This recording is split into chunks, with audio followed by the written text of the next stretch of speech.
बिस्मिल्लाहिर्रहमानिर्रहीम, अस्सलाम वालेकुम and a very good morning. Espresso में आपको खुशामदीद कहेंगे। इमरान हसन की दिली ख्वाहिश के ये मुझे छत्तल ऑनर नहीं कहना होता छत्तल लफ्ज़, this is for Lahore only. इस उम्मीद और दुआ के साथ कि आप खैरियत से हैं, ये अरमला है, मैं इमरान हूँ, आपको वेलकम करते हैं एक्सप्रेसो। भाई एक नई सुबह का आगाज हो चुका है और उम्मीद है कि आपकी नई सुबह का आगाज अच्छा हुआ है। मौसम तकरीबन तब्दील है, हल्की फुल्की सी गर्मी भी दिन में हम महसूस करना शुरू हो गए हैं और रात की अगर हम बात करें तो रात बदस्तूर ठंडी है। रात में टेम्परेचर थोड़ा सा कम है, मतलब उतनी नहीं है लेकिन है तो सही। और फरवरी स्टार्ट हो गया, फरवरी में मौसम की जो तब्दीली है उसका आगाज हो जाता है। लेकिन नहीं अगर कुछ बदल रही तो पाकिस्तान की सियासत नहीं बदल रही, नहीं अगर कुछ बदल रहा तो पाकिस्तान की मईशत में कुछ नहीं बदल रहा। लेकिन हमने इस पर बात नहीं करनी है इस वक्त। भाई हम बहुत दुखी हैं क्योंकि कल से हम जब खबरें देख रहे हैं, ख़ास तौर पर तुर्किया के हवाले से इतनी खौफनाक खबरें आ रही हैं, इतनी अफसोसनाक खबरें आ रही हैं कि यकीन मानिए कलेजा मुंह को आता है देख के कि अभी भी कम से कम 120 आफ्टर शॉक्स आ चुके हैं जी।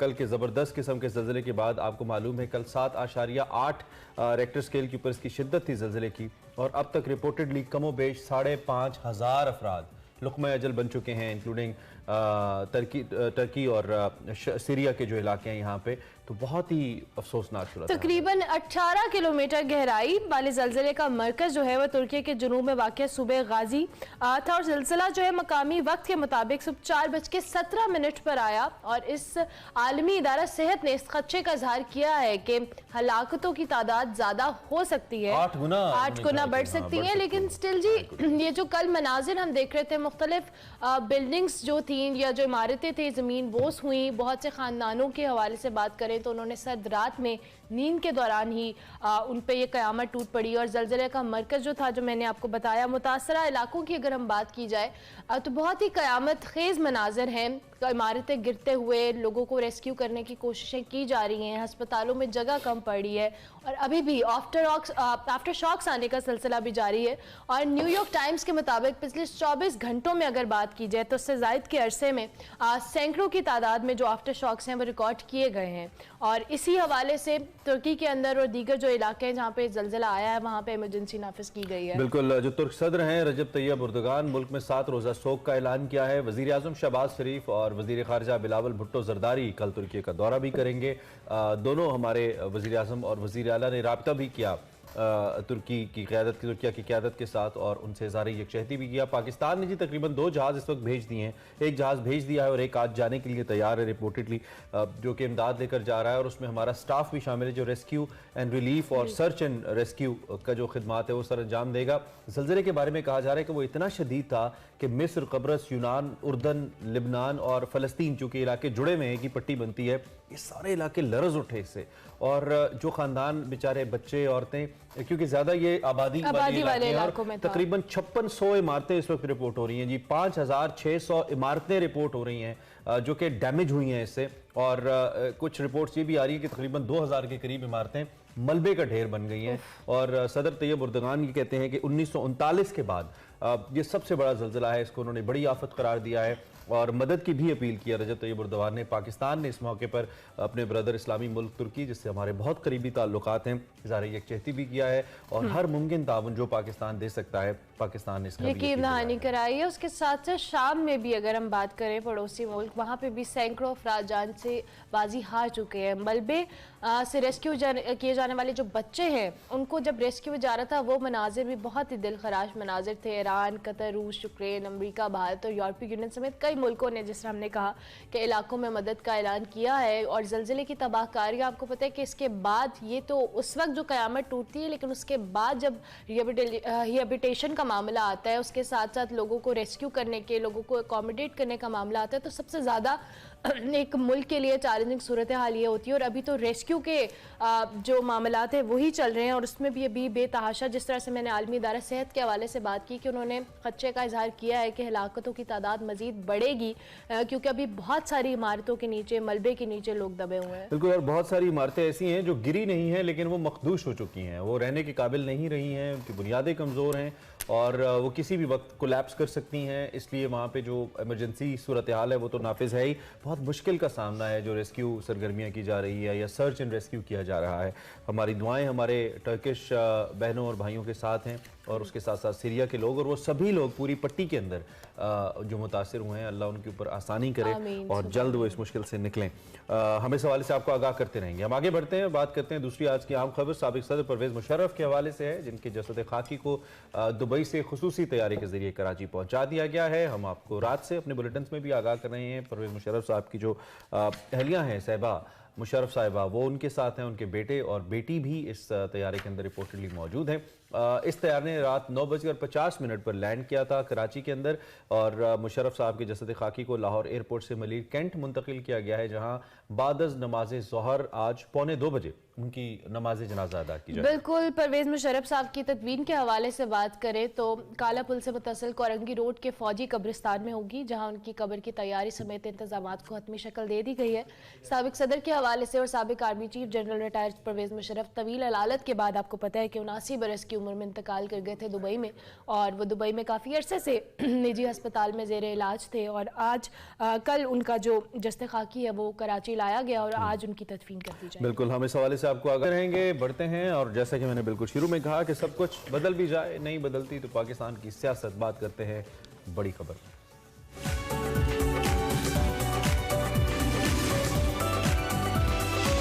Welcome back. अच्छा जी, हम बात कर लेते हैं कुछ पॉलिटिक्स के हवाले से एट स्टार्ट, क्योंकि भरपूर सियासत जारी है। Tehreek Insaf is in hot waters, कुछ अपने फैसलों की वजह से, कुछ शायद वक्त अच्छा नहीं चल रहा पीटीआई का, ऐसा लग रहा है। असेंबलियों से निकले, जेल जाने की तैयारी शुरू कर दी है असेंबलियों से निकलकर तहरीक इंसाफ ने। इमरान खान की हुकूमत के हवाले से अगर बात करें तो इससे इलेक्शन की तारीख लेने की जो इस वक्त एहतजाजी जो तहरीक है जो उन्होंने शुरू की थी इलेक्शन कराने की, वो अभी तक जारी है। पहले मरहले में लॉन्ग मार्च आपको याद होगा किया गया, फिर एहतजाज किया गया, इमरान खान साहब जख्मी भी हुए सारी सूरत हाल के अंदर। फिर एक बहुत मेजर स्टेप ले लिया गया, दैट वाज कौमी असम्बली से इस्तीफे दे दिए गए। 2 सूबाई असम्बलियाँ थी, खैबर पख्तूनख्वा की और पंजाब की, जो कि अगर मैं कहूँ तकरीबन 65-70% पाकिस्तान बनता है, उनको तोड़ दिया गया। और अब इमरान खान असेंबलियों से निकलने के बाद जेल भरो तहरीक शुरू करना चाहते हैं, जिसकी तैयारी जारी है। और कल खान साहब ने कहा है कि इनरोलमेंट कराएं जी, मौका आने वाला है। और मुबैना प्लान के हवाले से भी कहा जा रहा है कि वो सामने आ रहा है। गुज़िश्ता रोज़ इमरान खान साहब ने वीडियो पैगाम जारी किया। उन्होंने इल्ज़ाम लगाया कि हुकूमत मुल्क में आइन और कानून की धज्जियाँ उड़ाई जा रही है, बुनियादी हकूक़ को पामाल किया जा रहा है, इंतकामी कार्रवाइयाँ हो रही हैं। 2 सूबों में असम्बलियाँ ख़त्म हो चुकी हैं, इलेक्शन की तारीख दी जा रही है, कानून की बालादस्ती के लिए जेल भरो तहरीक चलाने जा रहे हैं। अगर 90 दिन में इलेक्शन ना हुए तो जेल भरो तहरीक शुरू कर देंगे। साथ साथ इमरान खान साहब ने कारकुनों को पैगाम भी दिया है कि वो अपनी रज़ाकाराना गिरफ्तारियों के लिए रजिस्ट्रेशन कराएं। चंद दिन में जेल भरो तहरीक का ऐलान करूंगा। और पीडीएम की जानिब से भी शदीद तनकीद की जा रही है। मरीम नवाज साहिबा ने इमरान खान को चैलेंज किया है और साथ साथ ये भी कहा है कि मरीम नवाज ने कि आंखें बिछाकर बैठे हैं, इंतजार कर रहे हैं, बिस्मिल्लाह करें और जमान पाक से आगाज करें। राना सनाउल्लाह ने भी धमकी लगाई कि इमरान खान गिरफ्तारी दें, उन्हें उस सेल्स में रखेंगे जहां हमें रखा गया। और उसके साथ साथ वजीर आजम की जानिब से बुलाई गई जो एपीसी है वो आज होनी थी, लेकिन इसे 2 दिन के लिए मौखर कर दिया। पीपल्स पाकिस्तान तहरीक इंसाफ ने बहरहाल इंदिया दे दिया है कि वो इस एपीसी का हिस्सा होगी। एक तो आई थिंक इसका जो वेन्यू है वो प्राइम मिनिस्टर हाउस से चेंज करके पार्लियामेंट हाउस किया गया और टाइम भी थोड़ा तब्दील किया गया है, और अच्छी बात है। आई थिंक कौमी मसाइल के ऊपर तमाम पार्टीज का इकट्ठा होना, और इसमें कोई शक नहीं है कि तहरीक इंसाफ एक बड़ी सियासी ताकत है पाकिस्तान की। इमरान खान को जी बाज़ाबिता दावतनामा भिजवाया जाए, तहरीक इंसाफ ने यह भी कहा था, और फिर इस पर गौर करेंगे। 12 लब जो ताज़ा तरीन अपडेट्स आ रही हैं हम ले भी लेते हैं अपडेट्स, लेकिन इससे पहले कि हम अपने गेस्ट स्पीकर की जानिब जाएं, आपको ये भी बताएं कि रात को तहरीक इंसाफ के बहुत करीबी इत्तेहादी और साबिक वज़ीर आला पंजाब, जो कि कुछ दिन पहले वज़ीर आला पंजाब थे, परवेज़ इलाही साहब, कुंजा हाउस उनका घर है, वहाँ पे छापा मारा गया और सैकड़ों पुलिस एहलकार जो थे उन पर मुश्तमिल यहाँ पे फोर्स थी जिसको भेजा गया। कुछ मनाजिर भी हैं जो उस वक्त सामने आए और कुछ सीसीटीवी फुटेजेस भी हमने सोशल मीडिया पे सर्कुलेट होती देखी। फिर मुनिस इलाही साहब की जानिब से कुछ ट्वीट्स भी देखी। तो रात को जी एक बड़ी तादाद में पुलिस यहाँ पे आई, कुछ सर्च ऑपरेशन टाइप चीज़ की गई। ओबियसली हम तक इतनी खबर ही पहुंची जितनी आप तक पहुंचा रहे हैं। बल्कि रात को परवेज़ इलाही साहब की रिहाइशगाह के बाहर 10 से ज़ायद पुलिस स्टेशन की नफरी पहुंची है। आई मीन कुछ लोग कह रहे हैं कि इनकी तादाद सैकड़ों में थी, लेकिन बहुत बड़ी तादाद में बहरहाल पुलिस गई। और जो नए डीपीओ तब्दील किए गए हैं यहाँ के गुजरात के, उनकी सरबराही में रिपोर्टेडली ये ऑपरेशन हुआ है। ऑपरेशन तो नहीं कह सकते, छापा मारा गया ये कह सकते हैं। और इसके साथ साथ चले हम आगे बढ़ते हैं, इस बारे में भी डिटेल्स ले लेंगे। इमरान खान पे जो तोशा खाना रेफरेंस है जिसमें उन्होंने तोशा खाना से घड़ी ली, उसको बेचा, और उन पर इल्ज़ाम ये कि उन्होंने डिक्लेयर नहीं की इसकी एक्यूरेट प्राइस, उनके ऊपर ये इल्ज़ाम है। और इस सिलसिले में उनके ऊपर केस चल रहा है। उस केस के अंदर आज फर्द जुर्म लगने का इम्कान मौजूद है इमरान खान साहब पे। उनके वकील ने हाजिरी से इस्तिस्ना की दरख्वास्त की है, लेकिन कोर्ट प्रोसीडिंग्स क्या है ये हम आपको आगाह करते रहेंगे। लेकिन एक और अहम दिन है बहरहाल इमरान खान साहब की के हवाले से आज भी। हमारे साथ अली मोहम्मद खान साहब मौजूद हैं, ओपनिंग बैट्समैन है तहरीक इंसाफ की तरफ से, और कहते हैं ना राइट हैंडेड ओपनिंग बैट्समैन। तो देखते हैं कि आज वो हमें इस हवाले से क्या कहते हैं। अली भाई गुड मॉर्निंग, बहुत शुक्रिया आप हमारे साथ मौजूद हैं। पहले आपका अपना ओपनिंग नोट होता है, आज आई एम श्योर आप कहना चाहेंगे टर्की के हवाले से। So over to you Ali भाई। बिस्मिल्लाहिर्रहमानिर्रहीम, अल्लाहुम्मा सल्लि व सल्लिम मुबारक अला सय्यिदिना मुहम्मद व अला आलि मुहम्मद। सबसे पहले तो मैं बात तुर्किया के हवाले से ही करूंगा। हम पे खुद ये गुजर चुकी है 2005 में, तो और उन्होंने हमारी बड़ी मदद भी की थी।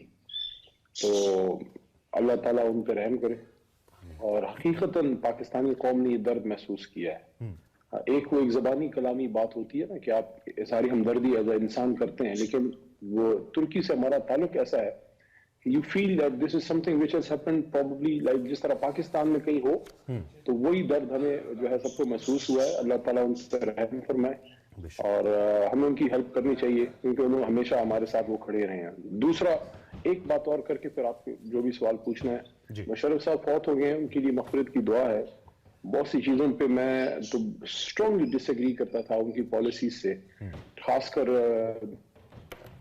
किसी भी इलेक्टेड हुकूमत को भेजना, और उसके साथ साथ ये जो वॉर एंड टेरर में हम गए कुछ यहाँ जो ऑपरेशन, लेकिन अब चूंकि वो फौत हो गए, मैंने कल से देखा है बड़ा इस पे सियासत हो रही है। मैं ख्याल में जो फौत हो जाए उसके लिए दुआ करके, क्योंकि बहुत से लोग ऐसे हैं जो आज बातें कर रहे हैं, तो अगर वो वाकई अपने उसूल परस्त हैं तो उनको अपनी पार्टीज के अंदर एनआरओ के खिलाफ जरूर आवाज उठानी चाहिए थी कि हम किसी डिक्टेटर से कोई रिलीफ नहीं देंगे। कल मैंने देखा मायूब बात है, सेनेट ऑफ पाकिस्तान में दुआ हो जानी चाहिए थी, क्योंकि बहुत सी चीजों पे हम सब उनसे डिसएग्री करते हैं, लेकिन नाउ इज नो मोर। तो बहरहाल ये एक कर्टिसी होती है एज ए इंसान, एज ए मुसलमान, जो हम सियासत की नजर कर देते हैं। और अल्लाह के खैर रखे, अल्लाह खैर ही रखे। ठीक हो गया। अली मोहम्मद खान साहब, दूसरी जानिब ये जो तहरीक इंसाफ ने अब असेंबलियों से निकलकर जेल भरो तहरीक का ऐलान किया है खान साहब ने, और इसका जो आगाज़ है इसको उन्होंने सूबाई इलेक्शन की जो तारीख है उससे मशरूत किया है।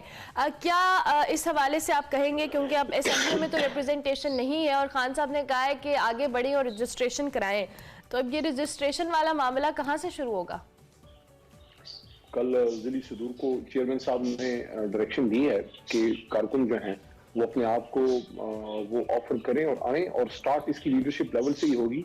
और जब इमरान खान साहब डायरेक्शन देंगे तो हम सब उसके लिए जो है वो हाजिर होंगे। और ये एक पॉलिटिकल मूव होती है, असम्बलियां तोड़ना भी। देखें, आईन में आपको एक इख्तियार है, तो कोई भी आईनी इख्तियार आप यूज कर सकते हैं जब आप समझते हैं कि मुल्क के मफाद में है। तो बहुत से लोग आज ये सवाल हमारी डिसीजन मेकिंग पे बहुत से लोग कर रहे हैं कि आपने अपनी दोनों असेंबलियां क्यों तोड़ी। तो हमने तो इस बुनियाद पे तोड़ी है कि अगर आप एक आईनी हक इस्तेमाल करेंगे तो उसके बाद जो आईन में प्रोविजंस हैं वो क्या हैं, वो यही है कि एक वजीर आला जब असेंबली तोड़ता है तो 3 महीने के अंदर आपने इलेक्शन करना है। तो हमने तो ये इस बिलीफ पे किया है। तो अली मोहम्मद खान साहब, आईन के मुताबिक अमल आपका बुनियादी मकसद तो आपका मुतालबा तो आईनी है इलेक्शन का, इसमें कोई शक नहीं है। तो आपको आप क्या समझते हैं, मेंटेरियन है, पार्लिमानी अमूर के वजीर रहे हैं, to put a pressure on a government, parliament ज्यादा अच्छी जगह नहीं थी या जेल ज्यादा अच्छी जगह है? पार्लियामेंट में रह के प्रेशर डालते, जेल में जाके डालेंगे। में वो स्टेज अब गुजर गई है, उस पर गुफ्तगू करने का अगर जो 3 घंटे बहस करने का फायदा कोई नहीं, क्योंकि we are not in assembly at the moment. तो जेल भरो तहरीक एक ऐसी चीज है जो माजी के करीब में मेरे ख्याल में दूसरी जमातों ने ये अमल नहीं किया, लेकिन बड़े सगीर में इस पे वक्तन फवक्तन इस तरह की तरीके चली हैं, और वो एक बहुत बड़ा प्रेशर होता है। तो वो जो आपके लिए पलके बिछाए बैठे हैं राना सनाउल्लाह साहब और मरियम नवाज साहिबा, वो पलके जो बिछाए बैठे हैं आपके लिए, उनका क्या करना है? देखिए, मैं समझता हूँ कि हमारी तो चलो हम we will be prisoners of कॉशियस, हम तो सियासी मुलजिम होंगे जो वहाँ रजाकाराना तौर पे पेश होंगे। जिनको कानून और आईन बुला रही है वो बड़े दलेर हैं, मुल्क से बाहर बैठे हैं, तो इनको चाहिए उनको भी बुलाएं, उनके लिए पलके ना बिछाएं, उनको सिर्फ वापसी की टिकट ले दें, कानून अपना अमल खुद करेगा फिर। ठीक हो गया। अली मोहम्मद खान साहब, ये तो आपने बात की कि आप रजाकाराना तौर पर गिरफ्तारियां देंगे, लेकिन इससे पहले भी अगर इलेक्शन के हवाले से बात करें, इलेक्शन की तारीख के हवाले से बात करें, आप 2 लॉन्ग मार्च कर चुकी है, इस्तीफे दे चुकी है तहरीक इंसाफ, मुख्तलिफ स्ट्रैटेजीज अपना चुकी है, अब हुकूमत टस से मस नहीं हुई, हमने देखा है कि इलेक्शन की तरफ वो नहीं आ रहे। आपको लगता है कि जो अब नई तहरीक आप लोग शुरू करने जा रहे हैं, इससे कोई जो है वो आइस ब्रेक होगी या हुकूमत इस हवाले से कोई फ्लेक्सिबिलिटी शो करेगी इलेक्शन को लेके? देखिए, मैं समझता हूँ इससे में हुकूमत से ज्यादा जो इलेक्शन कमीशन है उनका इस वक्त उनके मोहतरम मेंबरान का इम्तिहान है, क्योंकि इलेक्शन कराना उनका काम है। और मैं नहीं समझता किसी भी हुकूमत के लिए कोई भी सरकारी ओहदे पे बैठा एक जिम्मेदार शख्स अपने आप पे इतना बड़ा क्वेश्चन मार्क डलवाने की कोशिश करेगा।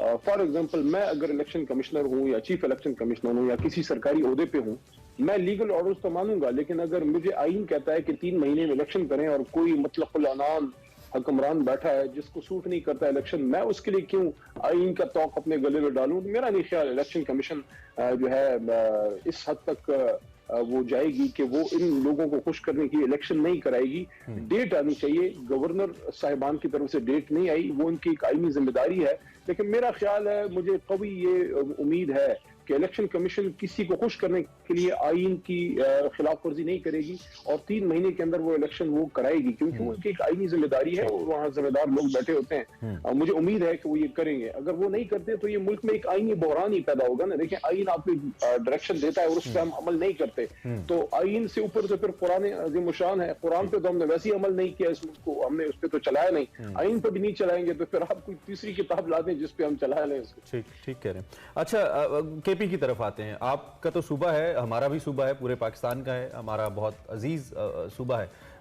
अमन अमान की सूरत हाल बड़ी ख़राब है, ख़ास तौर पे खैबर पख्तूनख्वा, और पिछले कई सालों से, मैं अगर कहूँ कि पिछली 3 दिहाइयों से या 4 दिहाइयों से खैबर पख्तूनख्वा इस दहशतगर्दी का महवर है और वहाँ पे लोग जो है दहशतगर्दी का शिकार हो रहे हैं, तो गलत नहीं होगा और नस्लें इस दहशतगर्दी के अंदर खत्म हो गई। आप तो मुझसे बहुत बेहतर जानते हैं। अब ये जो APC हो रही है, other than the political interest and all, एक अच्छा फैसला है जो आपकी तरफ से हमें खबरें आ रही हैं कि तहरीक इंसाफ बैठ रही है, क्योंकि आपकी वहाँ पे अक्सरियत है, हुकूमत भी आप ही की पिछले 10 साल से रही है। आप क्या एक्सपेक्ट कर रहे हैं इस वक्त जो ये ऑल पार्टीज कॉन्फ्रेंस हो रही है, ये कैसे फ्रूटफुल हो सकती है for the people of Khyber Pakhtunkhwa? और आपके जहन में कोई रोड मैप है, being one of the biggest political parties in Pakistan, जो आप यहाँ पे रखेंगे ताकि मामलात बेहतर हो वहाँ पे?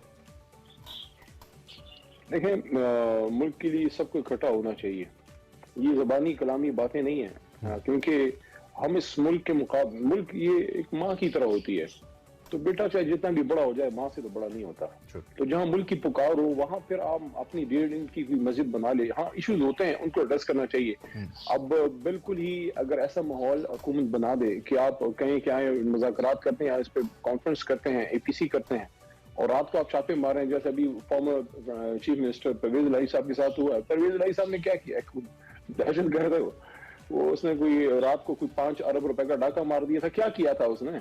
ये देखें, ये चीजें हमें सियासतदानों को अवाम की नजर में छोटा करती हैं। हम मैच्योर फैसले नहीं करते। हम अपने आप को ये जो बड़े ओहदे हैं, गवर्नर है, वजीर आला है, मिनिस्टर साहिबान है, ये 22 करोड़ अवाम के नुमाइंदे हैं। आप जब परवेज इलाही के घर पे इस तरह करते हैं, आप उसकी नहीं, आप उस ओहदे की बेतौकीरी करते हैं कि एक शख्स 3 हफ्ते पहले पंजाब का एक सबसे बड़ा ताकतवर आदमी था और वो पंजाब का इलेक्टेड चीफ मिनिस्टर था। अब अचानक क्या हो गया? यहाँ पे सवाल उठता है उन आईनी लोगों पे भी, उन जिम्मेदार सरकारी अफसरान पे भी, कि क्या हो जाता है अचानक? आपको क्या कोई कॉल आ जाती है? वैसे अली भाई, आपकी बात कतई कलामी की माजरत, मुझे भी ये बात समझ नहीं है। अगर ये छापा बुजदार साहब पे पड़ता तो फिर समझ भी आती कि 3 साल 3.5 साल वो हुकूमत करते रहे, पर वैसे इलाही साहब को इतना टाइम नहीं मिला कि छापा मार दिया जाए। और लाइटर नोट बात, अब इसमें इसको एक और स्टेप पे ले जाए ना। इस तरह की हरकत जब आप करते हैं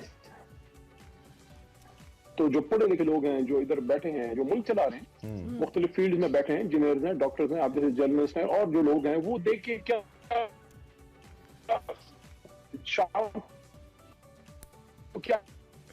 अली भाई, आपका कनेक्शन थोड़ा डिस्टर्ब है, थोड़ा कनेक्शन इंटरनेट का डिस्टर्ब है आपका। क्या मुल्क को, अब आ रही है आवाज। तो इसलिए बहुत ज्यादा जनाजे गोलियां खा रहे हैं मुल्क। मैं ये देख रहे हैं कि कुछ लोग इस वक्त मुल्क के लिए अपने सीनों पे गोलियां खा रहे हैं और जनाजे, मस्जिदों से जनाजे उठ रहे हैं, और यहाँ हमें ये बयानात से फुर्सत नहीं है। मैं पल की शायद बैठा हूँ, रात को चार दिया शेख रशीद 75 साल के बुजुर्ग ने देखे उसके साथ जो अदालत के हाथे में किया, इससे किसकी इज्जत बढ़ी है? इससे हमारी इंसाफ के निजाम की इज्जत बढ़ी है? इससे हुकूमत कोई ज्यादा ताकतवर नजर आई है? बिल्कुल बिल्कुल। तो आखिरी बात यह है कि मैं समझता हूं कि फौरी तौर पे वजीर खारजा, बल्कि मैं तो प्राइम मिनिस्टर की बात करूंगा, उनको अफगानिस्तान का जरूर एक दौरा करना चाहिए, CPC में शायद इस पर, क्योंकि हमेशा जो अफगान जो लोग बैठे हैं, अफगान का भी पाकिस्तान पे अटैक नहीं किया। इस तरह के हालात में हम उनसे कम से कम अफगानिस्तान से स्टेट टू स्टेट एक ताल्लुक हमारा बेहतर हो, कि जो नॉन स्टेट एक्टर्स हैं, जो मुल्क में ज्यादती करें, तबाही मचा रहे हैं, उनको जो है उनके घेरा हो। लेकिन इस वक्त इस हुकूमत का बहुत बड़ा फॉल आउट सेटबैक ये है कि इससे पिछली हुकूमत हमारी 2 महीने के अंदर आपको 2 आलमी कॉन्फ्रेंसें इकट्ठी की, पूरे आलम इस्लाम को इकट्ठा किया अमन के लिए और तरक्की के लिए। ये लोग वो इनिशिएटिव इनके हाथ से चला गया। अच्छी तजवीज आप दे रहे हैं। आप कह रहे हैं कि इमीडिएटली हमें एंगेज अफगानिस्तान हुकूमत को वजारत खारजा की सतह के ऊपर करना चाहिए, और आप कह रहे हैं कि हमारे वजीर खारजा को जाना चाहिए। इसके अलावा मैं कहता हूं जरा प्रोडक्टिव एक और इसी लास्ट नोट पे कुछ और जो आपके माइंड में है, when you are going to go to the to attend the APC, उसके अंदर कुछ आप और रखने जा रहे हैं टेबल के ऊपर, आपके माइंड में है? चूंकि बहरहाल KP आपका तो बीइंग रेजिडेंट भी सूबा है और आपकी हुकूमत भी वहां पे रही है, आवाम की अक्सरियत भी आपको सपोर्ट करती रही है, तो आपका थोड़ा सा हक और शायद जिम्मेदारी भी मुझे लगता है ज्यादा है, तो क्यों कोई रोड मैप इसके अलावा और आप दे पाए? सबसे पहले दिलों को साफ करना चाहिए। मुल्क के लिए इस मामले पे कम से कम सियासत नहीं करनी चाहिए। जो अभी नेशनल सिक्योरिटी कमेटी की मीटिंग हुई थी 1.5 महीना पहले, उसमें जो सबसे इंपॉर्टेंट आदमी था बुलाना चाहिए था, वो साबिक वजीर आला महमूद खान साहब थे, उनको नहीं बुलाया था उसमें। आप दहशतगर्दी पे बात कर रहे हैं, जहां दहशतगर्दी हो रही है उसके वजीर आला और फिर बलोचिस्तान के वजीर आला को नहीं बुलाया। तो इस तरह की गलतियां जो है वो हम ना करें। सबसे इंपॉर्टेंट बात जो मैं करना चाहता हूँ, जिसके लिए हम लोगों ने वहां बड़ा स्टैंड भी लिया जब हम हुकूमत में थे, मेरा ताल्लुक सूबे से है,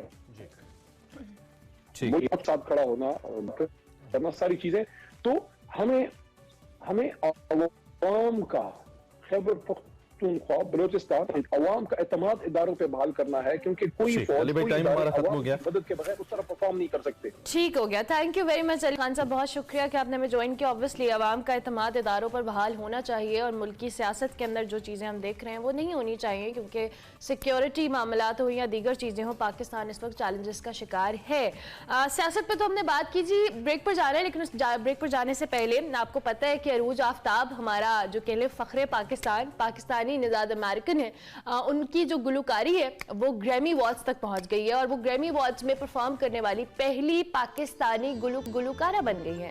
उन्होंने तकरीब में पहली बार साथी गुलकारा अनुष्का शंकर के हमरा उर्दू गाना गाया, मदाओं के दिल जीत लिए, और साथ साथ आपको पता है कि उनका और अरूज का जो, अनुष्का शंकर और अरूज का जो गाने उधेड़, उन्होंने बेस्ट ग्लोबल म्यूजिक परफॉर्मेंस की कैटेगरी में नामजद हुआ था, और ये इन्होंने ग्रैमी अवार्ड्स के अंदर परफॉर्म किया। उधेड़ो ना इस गाने का नाम था, जो ग्रैमी अवार्ड्स में परफॉर्म किया अरूज ने, बड़ा जबरदस्त रहा जी। हमने सोचा आपके साथ शेयर किया जाए। अभी हम एक ब्रेक लेंगे, ब्रेक के बाद वापस आएंगे, आप देखते रहिए Expresso. Welcome back to Expresso. अब आपकी मुलाकात एक और एक्सप्रेसो हीरो से करवाते हैं। We got lots of heroes, right. Education की दुनिया से इनका ताल्लुक है, पाकिस्तान का नाम दुनिया में बुलंद किया है। अवैस अहमद इनका नाम है, ताल्लुक फैसलाबाद से है। अवैस साहब ने गवर्नमेंट कॉलेज यूनिवर्सिटी फैसलाबाद से ग्रेजुएशन किया, यूनिवर्सिटी ऑफ लाहौर से मास्टर्स किया, लेकिन अब वो यूनिवर्सिटी ऑफ कॉर्डोबा स्पेन से केमिस्ट्री में PhD कर रहे हैं। और जो इनकी अचीवमेंट है, उन्होंने हाल ही में एक एजाज़ अपने नाम किया, वो एजाज़ है केमिस्ट्री के शोबे में यूरोप के सबसे कम उम्र साइंटिस्ट बन गए हैं। अवैस के हवाले से आपको बताएं, इन्होंने AD साइंटिफिक में 2023 में यूनिवर्सिटी ऑफ कार्डोबा के प्रोफेसर्स में से 10वीं पोजीशन अपने नाम की है। इसके अलावा इन्होंने 2021 में सऊदी केमिकल सोसाइटी से यंग साइंटिस्ट अवार्ड भी अपने नाम किया है। और अवैस अहमद के बैनुल अक़वामी जराइद में 100 से ज़ायद मुख्तलिफ आर्टिकल्स भी पब्लिश हो चुके हैं। और जबरदस्त 7 के करीब किताबें भी लिख चुके हैं। वाओ। अवैस अहमद हमारे साथ मौजूद है, उनको हम खुशामदीद कहते हैं। Thank you very much Awais, thank you for joining us all the way Spain. बहुत शुक्रिया कि आपने हमें ज्वाइन किया। सबसे पहले तो आपको बहुत बहुत मुबारकबाद आपकी इस अचीवमेंट के लिए। ताल्लुक तो आपका माजरत भी करेंगे इतनी रात जगा के रखा हुआ है। It's I think 3 AM like रात के 3 बज रहे हैं। तो अपनी इस अचीवमेंट के हवाले से बताएं, हाउ एक्साइटेड यू आर, और माशाल्लाह you are the youngest scientist in chemistry in Europe. कैसा लग रहा है? बिस्मिल्लाहिर्रहमानिर्रहीम। पहले तो एक्सप्रेस टीम का शुक्रिया जिन्होंने मुझको इनवाइट किया, and after that thank you so much for you guys as well.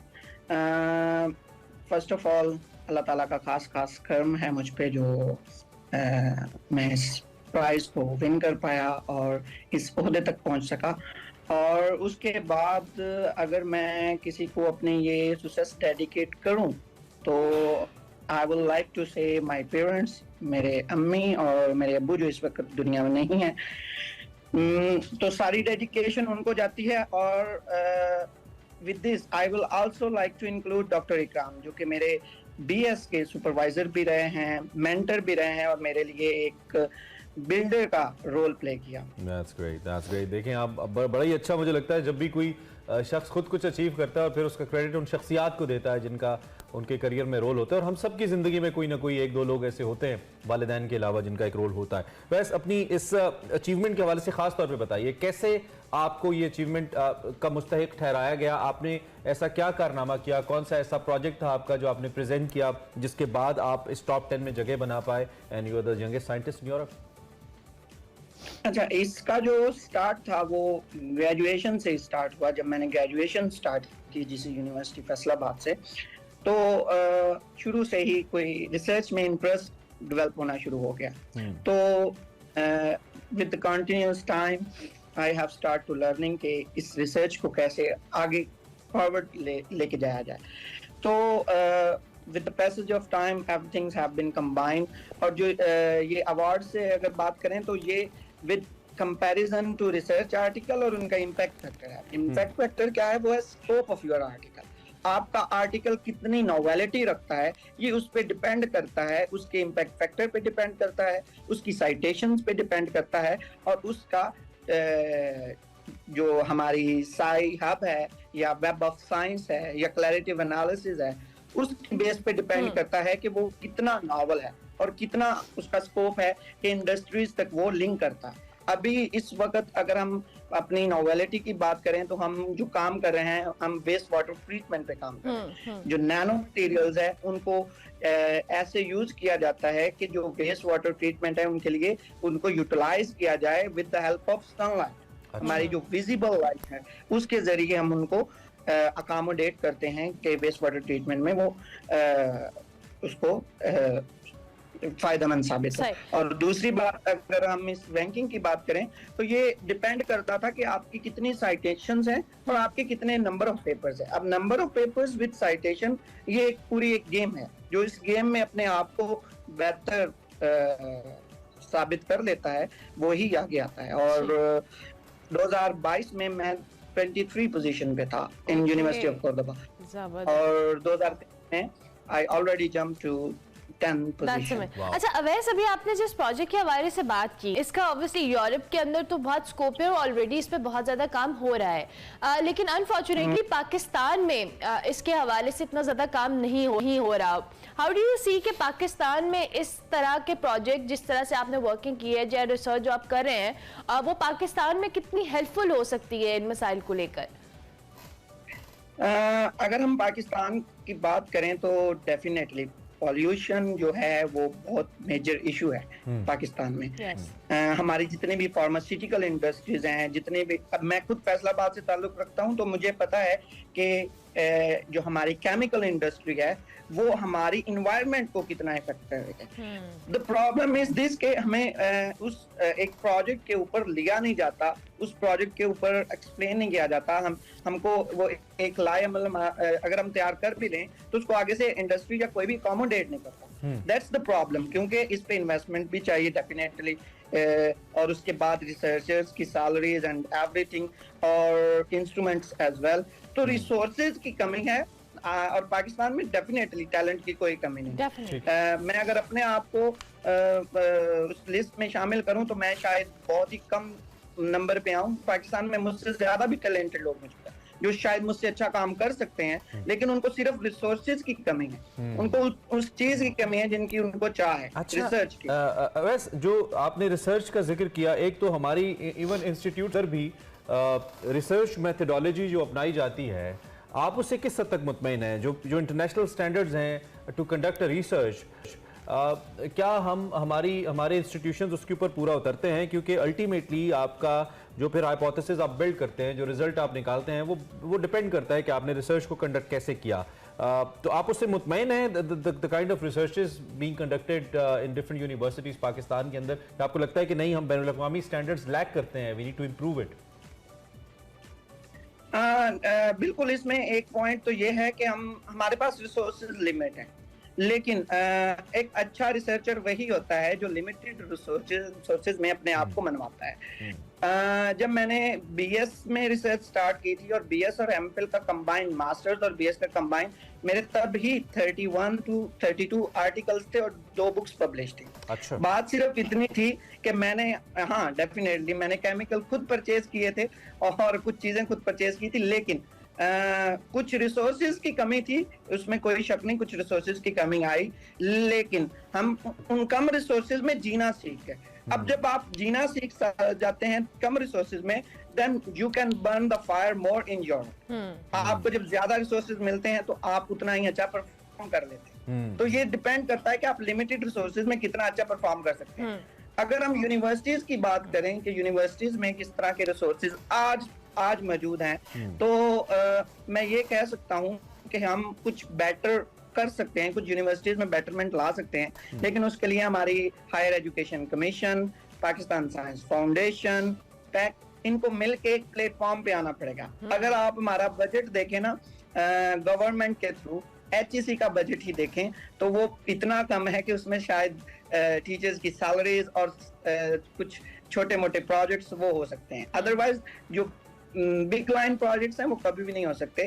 और इधर यूरोप में जो मिनिमम प्रोजेक्ट्स मैंने देखे हैं, मैंने अपने प्रोफेसर्स के साथ जो मैंने प्रोजेक्ट देखे हैं वो मिलियंस डॉलर्स में, और ये मिनिमम एक प्रोजेक्ट का जो बजट है वो हमारे ओवरऑल डिपार्टमेंट के बजट के शायद बराबर हो। अनफॉर्चुनेटली लोगों को यहाँ पे रिसोर्सेज की कमी। अच्छा वैसे ऑब्वियसली जिस तरह आप यूरोप की बात करें, हर लिहाज से हम बात करते हैं कि आप जैसे बहुत सारे यंग साइंटिस्ट हैं जो वहाँ पर कुछ ना कुछ कर रहे हैं, लेकिन पाकिस्तान से इन स्टूडेंट्स का वहाँ जाना और अपॉर्चुनिटीज लेना और फिर वो वापस आए, आपने कितनी परसेंटेज देखी है कि लोग वहाँ पे जब जाते हैं, आप जैसे बहुत सारे यंग लोग, तो वहाँ पे जब एक सिस्टम में दाखिल होते हैं तो पाकिस्तान के लिए सर्व करने की उनकी रेशो किस तरह से है? अच्छा, जब इसमें मैं ये चीज ऐड करूंगा कि जब ये मेरे बारे में पोस्ट लगी कुछ प्लेटफॉर्म्स पे, तो सबसे पहले कुछ कमेंट्स ये आए कि सर पाकिस्तान ना आइएगा, इन्होंने आपको खा जाना है, इन्होंने ये कर देना है, इन्होंने वो कर देना है। तो हमारी साइकोलॉजी ही हमें खुद ही रोक रही है पाकिस्तान ना आने से। आप patriotic person want to come in Pakistan, लेकिन वो अगर पाकिस्तान में आए और उसे मजदूरी करनी पड़े इंस्टेड ऑफ एजुकेशन, तो डेफिनेटली वो नहीं आएगा। Yes, we have limited resources, लेकिन बहुत से लोग पाकिस्तान में आना चाहते हैं। प्रॉब्लम क्या है? प्रॉब्लम ये है कि हमारे रिसोर्सेज और हमारे एजुकेशन सिस्टम जो इस चीज को ऑन द मेरिट नहीं लाना चाह रहे, on the base of merits they don't want to select anyone. और मेनली हमारी साइकोलॉजी, हम खुद इतने ज़हनी तौर पे वीक हो चुके हैं कि हम कहते हैं कि जी यहाँ से निकल जाएं, बाहर हम कुछ कर सकते हैं। तो वो पंजाबी में एक अच्छी सी बात है कि जेड़ा इत्थे गंदा और जद्दे भी गंदा। पाकिस्तान सही कह रहे हैं आप, जरा इत्थे गंदा और जद्दे भी गंदा। खैर, अच्छा नवाज भाई, लास्ट में अब आप हमें ये बताइए, बहुत सारे आपको यंग साइंटिस्ट पाकिस्तान में देख रहे हैं, केमिस्ट्री पढ़ने वाले, फिजिक्स पढ़ने वाले लोग, जो जिनको पता है कि वो बहुत ब्रिलियंट हैं, शायद उनको हम या आसपास का एटमॉस्फेयर रिकग्नाइज ना कर पा रहा हो, they might be watching you. Sir कुछ सजेशन दीजिए, आप माशाल्लाह अच्छा अचीव कर रहे हैं, आने वाले वक्त में we see a real bright future of yours, कुछ आप उनको सर तफवीज करना चाहें through this platform? Point number 1 that हमारे ना स्टूडेंट्स का जो सबसे मेन इशू होता है वो होता है कवर लेटर। जब हम टीचर्स को कवर लेटर लिख रहे होते हैं ना, फॉर एग्जांपल बाहर अप्लाई कर रहे होते हैं, तो हम कवर लेटर में लिख देते हैं डियर रिस्पेक्टेड प्रोफेसर, जो कि इस चीज को बड़ा गलत तस्वर करते हैं। वो इस चीज को कभी भी नहीं देखते कि किसी ने मुझे dear respected then professor then my name लिखा है। आप अगर कवर लेटर की जानिब जाएं तो आप जस्ट उसका नाम लिखें। और सेकंड थिंग इज दिस कि आपकी जो फाइंडिंग्स हों वो इस तरह की ना हो कि वो प्रीडेटरी जर्नल्स में हो। प्रीडेटरी जर्नल्स वो होते हैं जो फेक जर्नल्स होते हैं। बहुत से ऐसे जर्नल्स हैं इस वक्त साइंटिफिक वर्ल्ड में जो फेक है। तो जितनी भी आपकी पब्लिकेशन हो, 1 हो, 2 हो, 4 हो, 5 हो, वो साइंटिफिक हो और उसका स्कोप भी हो।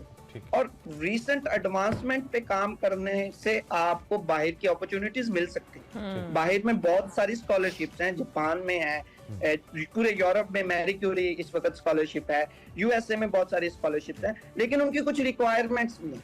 हम एक्चुअली फेड अप हो जाते हैं जब हम लेटर किसी को लिखते हैं, तो हमें आगे से रिजेक्शन मिल जाती है। ठीक है, ठीक है। तो आप basically you should work on the cover letter first of all and then keep on digging. कहीं ना कहीं से आपको अपॉर्चुनिटी मिलेगी अगर आपका काम फैक्ट बेस है। वैसे टाइम हमारा खत्म हो गया, बहुत शुक्रिया, बहुत अच्छा लगा आपसे मिलकर। आई होप कि दोबारा मुलाकात जरूर हो ऑन एयर ही, लेकिन अपना काम जारी रखिएगा और हम इंशाल्लाह आपके काम को हाईलाइट करते रहेंगे। हमारे साथ अवैस PhD स्कॉलर मौजूद थे all the way live from Spain. Pakistan का नाम रोशन करें, यंगेस्ट साइंटिस्ट का अवार्ड लिया है। आप ब्रेक लेते हैं, ब्रेक के बाद वापस आते हैं। Welcome back to Expresso. बात करेंगे कुछ मौसम की। बिल्कुल, last part, in fact first part का लास्ट पार्ट है, तो इसमें आपको बताएं चित्राल और दीर के हवाले से, जहां गुज़िश्ता आधी रात से बारिश और बालाई इलाकों में बर्फबारी दोबारा से शुरू हो गई है। मनाजिर भी आपको दिखा रहे हैं। शदीद बर्फबारी हुई है। लवारी टनल पर गाड़ियों को स्नो चेन लगाकर सफर करने का कहा गया है। इसके अलावा पेशावर में भी रात भर बारिश होती रही है। इस्लामाबाद में भी कल इनफैक्ट बारिश होती रही है। हाँ जी बिल्कुल। और जो लोअर चित्राल है, गुलेन है, गर्म चश्मा, लवारी टनल में बर्फबारी के बायस स्नो चेन के साथ आमदोरफ्त जारी है, लेकिन आम गाड़ी के लिए मुश्किल है। इसके अलावा अपर चित्राल के डिफरेंट इलाके हैं, खूत है, तरीच है, रीच है, मस्तूज है, यारखून, बरोगल, यहाँ पे भी बर्फबारी हुई है। और मौसम को एंजॉय करने के लिए लोग यहाँ पे पहुंचे हैं। कैलाश वैलीज में रवायती खेल क्रिक गोल्फ खेला जा रहा है, जिसे लोग स्नो गोल्फ भी कहते हैं। मनाजिर बहुत खूबसूरत हो गए, मौसम बहुत बदल गया, लेकिन in case if you have to travel to these areas तो आपको गाड़ी को चेन लगानी पड़ेगी और एहतियात करनी पड़ेगी। हाँ, और एहतियात ही करें कि गैर जरूरी तौर पे आप ट्रैवल ना करें जब मौसम इतना बहुत खूबसूरत है। हाँ, लेकिन स्टिल जान की सेफ्टी भी तो जरूरी है। जनाब, ये कुछ मनाजिर थे, हमने सोचा कि मौसम की सूरत हाल आपसे शेयर करें और जो लोग एंजॉय करें दे आर लकी, लेकिन एहतियात वो हमें भी याद है, एंजॉय करते हुए। ब्रेक लेते हैं। ब्रेक लेंगे।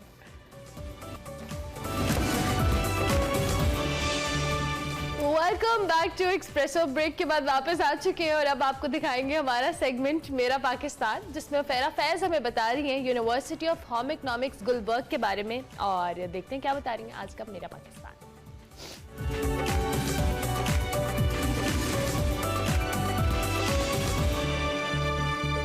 इस वक्त मैं मौजूद हूँ university of home economics Lahore में, जहाँ पर ख़वातीन को घर और ख़ानदानी ज़िंदगी गुजारने के साथ साथ उनकी तख्लीकी सलाहियतों को भी फ़रोग़ दिया जाता है। ख़वातीन की खुद मुख्तारी किसी भी मुल्क की समाजी तरक्की और असूदा हाली के लिए लाजिम है। तो आइए university of home economics Lahore का विजिट करते हैं। मैम, सबसे पहले मैं आपसे जानना चाहूँगी इस इदारे की तारीख के बारे में। ये बना कब था? ये 1955 में ये बेगम राना लियाकत अली साहिबा की कोशिशों से और यूनिवर्सिटी ऑफ ओक्लाहोमा USA की असिस्टेंट से ये इदारा वजूद में आया था। उस वक्त ये होम इकोनॉमिक्स का जो मकसद था इस इदारे का कि ख़वातीन की तरबियत इस तरह से की जाए कि ये मुख्तलिफ मैदान जो घरेलू हैं या उन्हीं को उन स्किल्स को यूज़ करते हुए प्रोफेशनली भी अपने आप को डेवलप कर सकें। कौन कौन से कोर्सेज हैं या डिग्रीज हैं जो ऑफर की जा रही हैं? कोई BS 21 प्रोग्राम है, 3 हमने ADB जिसे एसोसिएट डिग्री कहते हैं 2 साल प्रोग्राम्स वो भी ऐड किए हैं। एक हमारा MPhil शुरू हो गया है, उसमें एडमिशन्स हो गए हैं और बाकी इन प्रोसेस हैं। ज़बरदस्त। तो मैम अब यूनिवर्सिटी का विजिट करें? श्योर। मैम, ये जो खूबसूरत सी बिल्डिंग है इसके बारे में मैं जानना चाहूँगी, क्योंकि ये पहले कॉलेज था और फिर यूनिवर्सिटी में ये ट्रांसफॉर्म हुआ, तो क्या क्या चीज़ें आपने देखी हैं इस ट्रांसफॉर्मेशन के दौरान? देखिए, एक कॉलेज के तौर पर ज़ाहिर है फंड्स के भी इश्यूज़ होते हैं, उतना काम नहीं होता है, तो ये जब से ये बनी है, ये उसी इंफ्रास्ट्रक्चर में ओल्ड सारा कुछ था और काफ़ी वीरान किस्म की बिल्डिंग मुझे लगती थी। इंफ्रास्ट्रक्चर पे भी ख़ुसूसी तवज्जो दी। तो मैम अभी हम कौन से डिपार्टमेंट में जाएंगे? अभी जी हम टेक्सटाइल और फैशन डिज़ाइन डिपार्टमेंट में जाएंगे। अच्छा मैम, मुझे ये बताएं कि यहाँ पर क्या चीज़ हो रही है? ये 5th सेमेस्टर का सब्जेक्ट है जो कि ड्रेपिंग है, और इसमें बच्चे मैनिक्विन अपनी पर्सनल मेजरमेंट्स के थ्रू प्रिपेयर करते हैं और उसके ऊपर कोडिंग करते हैं with all the marking lines जो कि इन्होंने अपनी पर्सनल बॉडी की ली होती हैं। फिर इसके ऊपर ये अपने डिफरेंट ड्रेसेस ड्रेप करेंगे और उसके थ्रू ये देखेंगे कि if we do not have to do pattern making on the flat surface, हम इसको 3D फॉर्म पे कैसे कर सकते हैं। ठीक है। अच्छा, अगर मैं फैशन डिज़ाइनिंग के कोर्स की बात करूँ तो क्या क्या चीज़ें आप लोग पढ़ाते हैं या सिखाते हैं बच्चों को? हम फैशन डिज़ाइनिंग के अंदर इनको ड्रेपिंग सिखाते हैं, सूइंग सिखाते हैं, हम इनको डिज़ाइन डेवलपमेंट सिखाते हैं। इसके अलावा हम इनको फर्दर फैशन डिज़ाइन स्टूडियो सिखाते हैं जिसमें कि इनको एक्सपोजर मिलता है कि मार्केट में जाके इन्होंने अपने प्रोडक्ट को कैसे जो है वो एक्सप्लोर आउट करना है। क्या क्या आप सिखा रही हैं बच्चों को? ये जो प्रोसेस ये कर रहे हैं इसको क्या कहते हैं बेसिकली? अभी जो स्टूडेंट्स प्रोसेस कर रहे हैं इसको हम वीविंग कहते हैं। इसमें हम क्या करते हैं, स्टूडेंट्स को फैब्रिक डेवलप करना सिखाते हैं। जो नॉर्मली हम फैब्रिक्स होते हैं जो हम पहनते हैं, जो मार्केट में अवेलेबल होते हैं, वो वीविंग के प्रोसेस से बनते हैं। डिफरेंट प्रोसेसेस होते हैं, वीविंग, निटिंग होता है। अब यहाँ पे हम इनको वीविंग सिखा रहे हैं। ये हैंडलूम है, इस पर फैब्रिक कंस्ट्रक्ट किया जाता है। ये हमारे पास वॉपिंग फ्रेम होता है जिसमें सबसे पहले स्टूडेंट्स क्या करते हैं, थ्रेड को वॉप करते हैं। इसका फ़ायदा क्या होगा कि हम यहाँ से मेजरमेंट लेते हैं थ्रेड की, उस थ्रेड को हम फिर इसके ऊपर लूम पे लेके जाते हैं। ये पूरा प्रोसेस होता है। इस लूम के अंदर हम ये थ्रेड एंटर करते हैं, यहाँ से जाएगा इसके ऊपर। उसके बाद हम क्या करते हैं, इसके कुछ फ्रेम्स होते हैं जो कि आपको यहाँ नजर आ रहे होंगे। इन फ्रेम्स के हम इसके ऊपर डिज़ाइन एंटर करते हैं। डिज़ाइन आप डिपेंड करता है, हर फैब्रिक का कंस्ट्रक्शन का डिज़ाइन डिफरेंट होता है। तो हम इसमें वो हमारे पास फार्मूलाज होते हैं या हमारा वो डिज़ाइनिंग का प्रोसेस होता है जिसमें हम उसके डिज़ाइन बनाते हैं। उसके बाद स्टूडेंट्स क्या करते हैं, फ्रेम्स के साथ उस डिज़ाइन को इस फैब्रिक के ऊपर डेवलप करते हैं। ठीक है।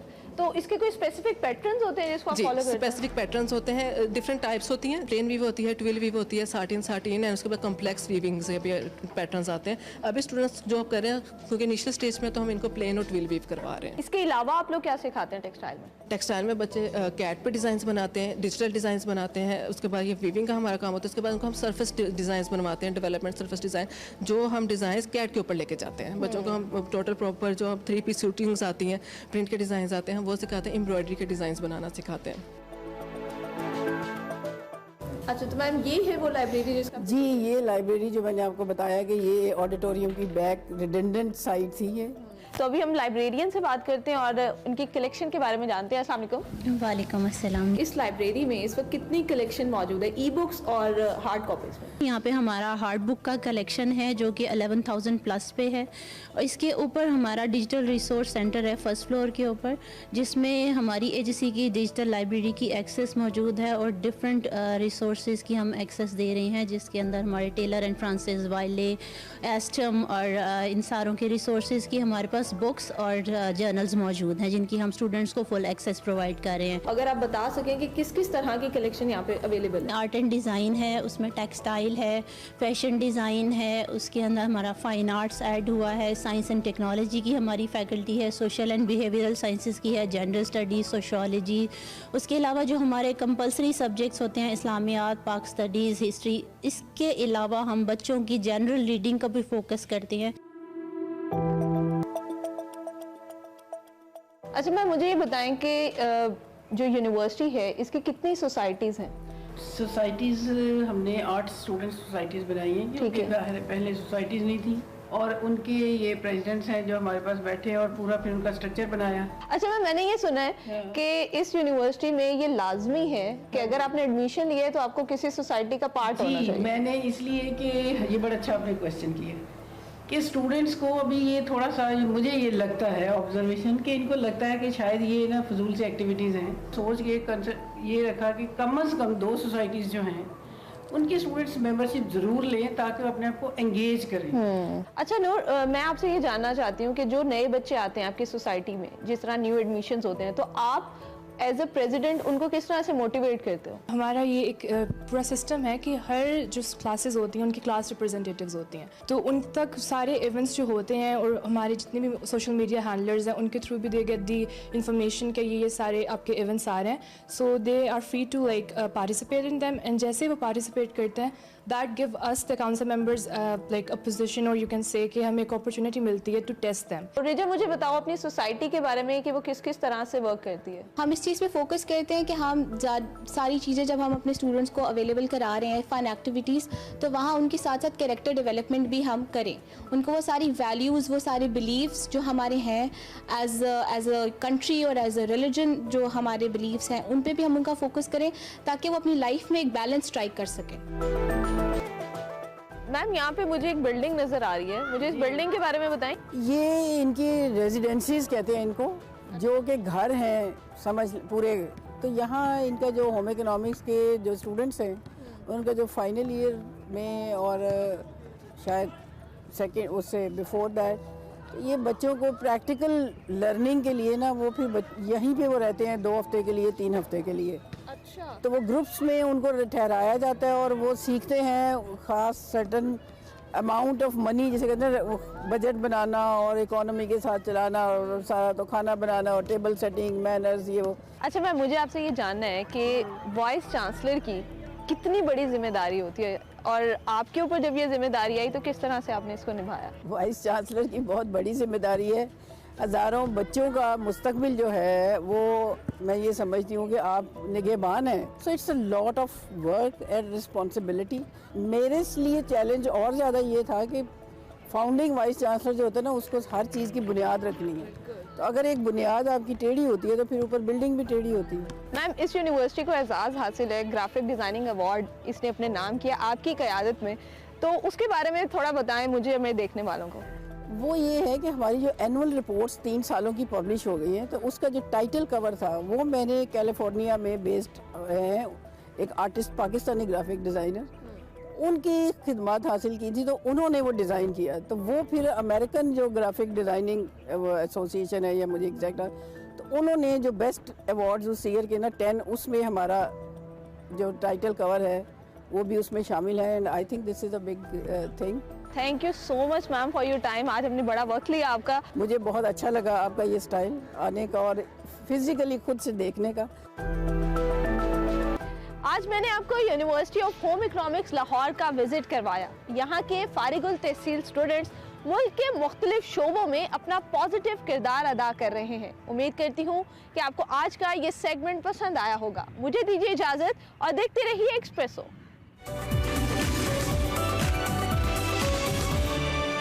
Welcome back to Expresso. Break के बाद वापस आ गए जी। इंतजार खत्म होने को है, खेल के मैदान फिर आबाद होने को है और वो है पाकिस्तान सुपर लीग। उसके 8वां एडिशन यानी 8 साल होने वाले और रमामा 13 फरवरी से मुल्तान से पीएसएल का मेला सजेगा। इस दफा पीएसएल के मैचेस मुल्तान, लाहौर, कराची और रावलपिंडी भी खेले जाएंगे, जबकि इफ्तिताही तकरीब जो होने वाली है वो मुल्तान स्टेडियम में होगी 13 फरवरी यानी बरोज पीर। और इस वक्त मुल्तान में ताज़ा तरीन सूरत हाल क्या है? मुल्तान होस्ट करने जा रहा है पीएसएल की ओपनिंग सेरेमनी। मुल्तान का वेदर कैसा है, तैयारियां कैसी हैं, लोग कितने एक्साइटेड हैं? हमारे नुमाइंदे हामिद चौधरी मौजूद है। Hamid, thank you very much and a very good morning. बहुत शुक्रिया कि आपने हमें ज्वाइन किया। मुल्तान वाले कितने एक्साइटेड है और वेलकम करने के लिए कितने तैयार है पीएसएल की जो इफ्तिताई तकरीब यहाँ पे होने जा रही है?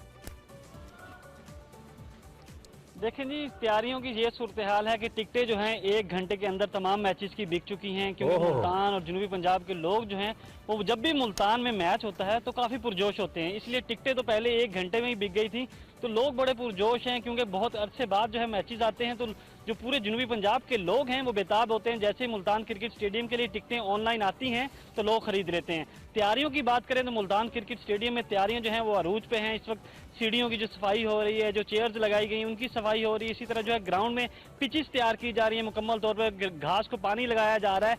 तो इसी तरह जो तैयारियां हैं मुल्तान क्रिकेट स्टेडियम के अंदर हों या बाहर, वो मुकम्मल कर ली गई हैं। अगर बात करें सिक्योरिटी की, सिक्योरिटी के भी इंतहाई सख्त इंतजाम किए गए हैं। जो पीएसएल के लिए जिस तरह पहले तैयारियां की गई थी, इसी तरह इस दफ़ा भी वही तैयारियां की गई हैं। जितने भी लोग आएंगे मैच देखने के लिए शायकीन, उनके लिए जो है फातिमा जनाह हाउसिंग सोसाइटी यहाँ से 2 किलोमीटर दूर है, वहाँ उनके लिए पार्किंग का इंतजाम किया गया है।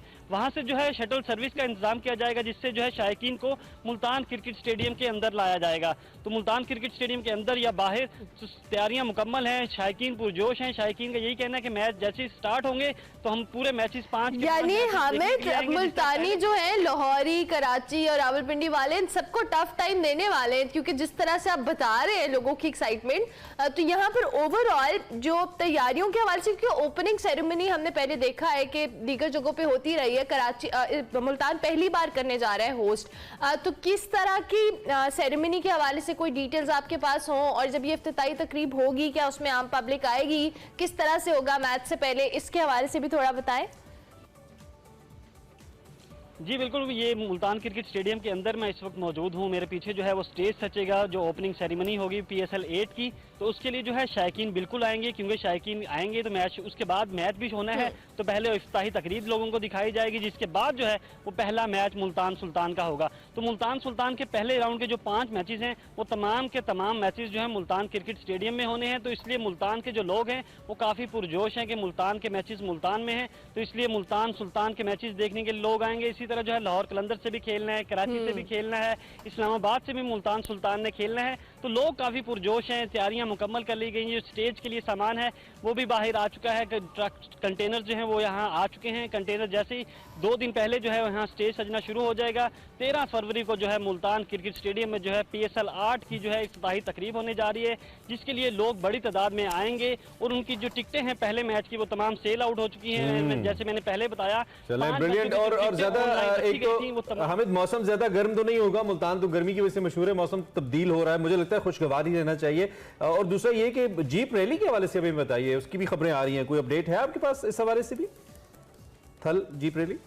जी बिल्कुल, जीप रैली जो है वो उसका पहला क्वालिफाइंग राउंड जो है वो 9 तारीख को होना है, जिसके बाद जो है प्रीपेड कैटेगरी में जो है वो 10 तारीख को गाड़ियां भागेंगी पहले मरहले में, और जो आखिरी मरहला है वो 12 फरवरी को होना है, तो उसके लिए भी तैयारियां मुकम्मल कर ली गई हैं। जो रेसर्स हैं वो चोलिस्तान पहुंचना शुरू हो चुके हैं, जो उन्होंने वहां अपना खैमा बस्तियां आबाद करना शुरू कर ली हैं, क्योंकि जो TDCP है उन्होंने अपने इंतजाम मुकम्मल कर लिए थे, रेसर्स के लिए कैंप लगा दिए गए हैं, रेसर्स भी वहाँ पहुँच चुके हैं। जो चोलिस्तान जीप रैली भी सजने के है, जो उसके लिए जो पहला क्वालिफाइंग राउंड होता है वो 9 फरवरी को होना है। 10 को पहला राउंड होगा, और जो 12 को जो है वो फाइनल राउंड होगा। इसमें खवातीन भी हिस्सा ले रही हैं। खवातीन के लिए अलहदा कैटेगरी होती है, प्रीपेड और स्टॉक कैटेगरी के लिए अलहदा जो है वो मुकम्मल तौर पर ट्रैक तैयार कर लिए गए हैं। ठीक है, हमें थैंक यू वेरी मच, बहुत हमें डिटेल से आगाह किया। आपसे मजीद अपडेट्स भी लेते रहेंगे। भाई PSL शुरू होने को है और मुल्तान इस दफा होस्ट कर रहा है, थोड़ा सा ट्रिकी डिसीजन है पाकिस्तान क्रिकेट बोर्ड का, ट्रिकी इन द सेंस क्योंकि बड़े शहरों के अंदर ये तकरीब होती है, इस दफा मुल्तान का इंतखाब किया गया है, लेकिन अच्छा है, सब शहरों को एंगेज करना चाहिए। और क्रिकेट बोर्ड ने नुमाइशी मैच भी बड़ा अच्छा कराया था क्वेटा के अंदर, परसों हमने आपको आगाह किया था। खैर जी, आगे बढ़ते हैं। क्रिकेट के बारे में आपने जाना, अब हमारे सेगमेंट एक्सप्रेस किताब का वक्त हुआ चाहता है, जिसमें हम आपको किसी ज़बरदस्त किताब से उसका तारुफ आपसे कराते हैं। आज अवैस इकबाल साहब की किताब है द एरो ऑफ टाइम। क्या बात हो रही है आपको दिखाते हैं।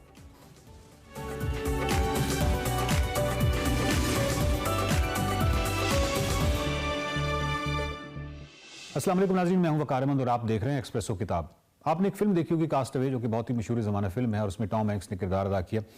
जहाज़ क्रैश होता है और वो एक जजीरे पे फंस जाते हैं, और फिर जजीरे से निकलने की एक जद्दोजहद है, एक तगो-दो है, और इसी पे वो फिल्म जो है मबनी है।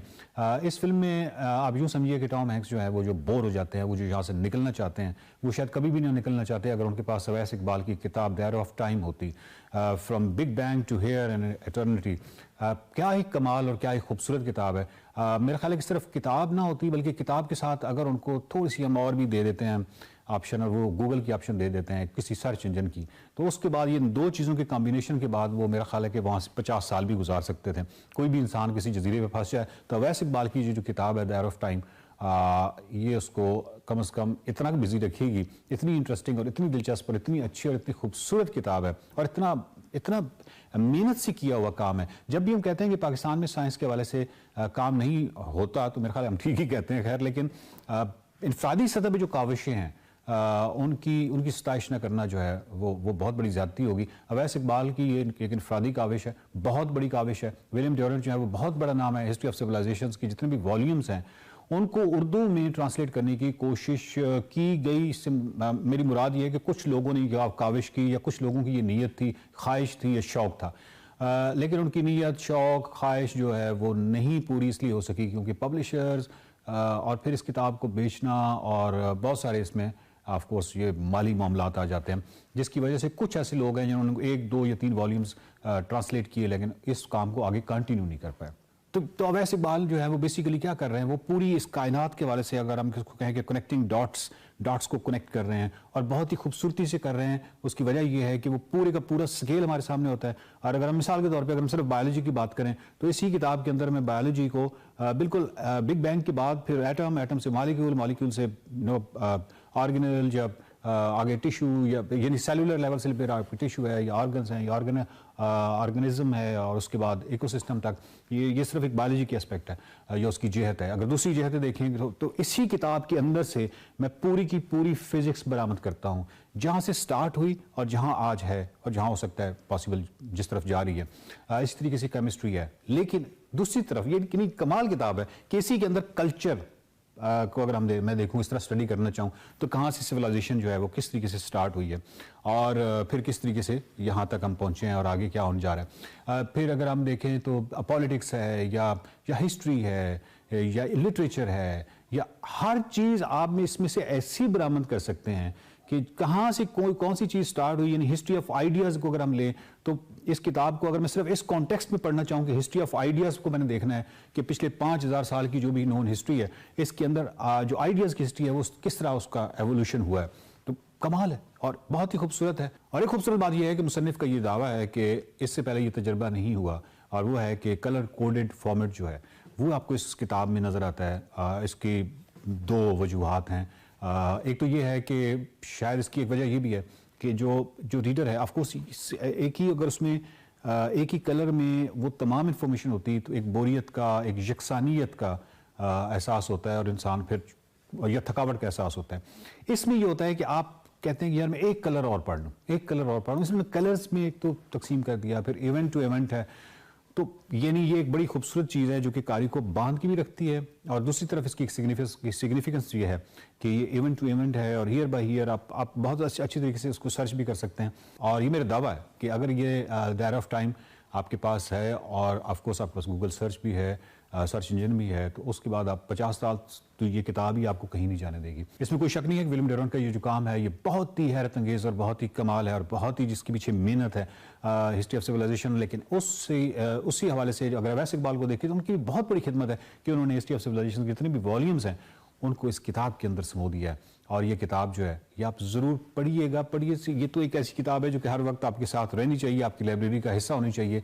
और साइंस के हवाले से देखा जाए तो मैं ये कह सकता हूँ कि साइंस के हवाले से ये बहुत बड़ी खिदमत है अवैस इकबाल की इनफरादी सतह पे पाकिस्तान में। लेकिन अगर मैं किसी एक और एंगल से देखूँ तो ये हिस्ट्री की भी खिदमत है, ये लिटरेचर की भी खिदमत है, ये फिजिक्स, केमिस्ट्री, बायोलॉजी और उसके साथ यानी पॉलिटिकल हिस्ट्री है, ये तमाम जितनी भी जहतें हैं हमारी उलूम की उनको जिस तरह इस किताब में समोया गया है तो ये अवैस इकबाल की इन तमाम जहतों के हवाले से मैं देखा जाए तो बहुत बड़ी खिदमत है। अवैस इकबाल का ये वाला काम बहुत ही आला है, बहुत ही अच्छा है। लेकिन अवैस इकबाल जैसे ज़हन से हम ये भी एक्सपेक्ट करते हैं कि वो बिल्कुल अपने काम से मेरी मुराद ये है कि साइंस के हवाले से बहुत पोटेंशियल है। पाकिस्तान के अंदर साइंस के हवाले से एक इज्तनाब, एक हिचकिचाहट पाई जाती है और उसकी कई वजूहात हैं। उसमें टीचिंग मेथोडोलॉजी हो सकती है, उसमें निसाब हो सकता है, बहुत सारी ऐसी चीज़ें हैं। अवैस इकबाल के अंदर ये पोटेंशियल है, वो ताकत है, वो सलाहियत है कि वो पाकिस्तानी ऑडियंस या पाकिस्तानी रीडर को ज़हन में रखते हुए ऐसी किताबें लिख सकते हैं जिससे पाकिस्तान में साइंस को फ़रोग़ हो, जो अक़ली तर्ज़ फ़िक्र है या तनकीदी तर्ज़ फ़िक्र है, तनकीदी फ़िक्र है, इसका फ़रोग़ हो। और ये वो काम कर सकते हैं और हम ये उम्मीद भी रखते हैं कि अवैस इकबाल ऐसा काम ज़रूर करेंगे। देखते रहिए एक्सप्रेसो किताब।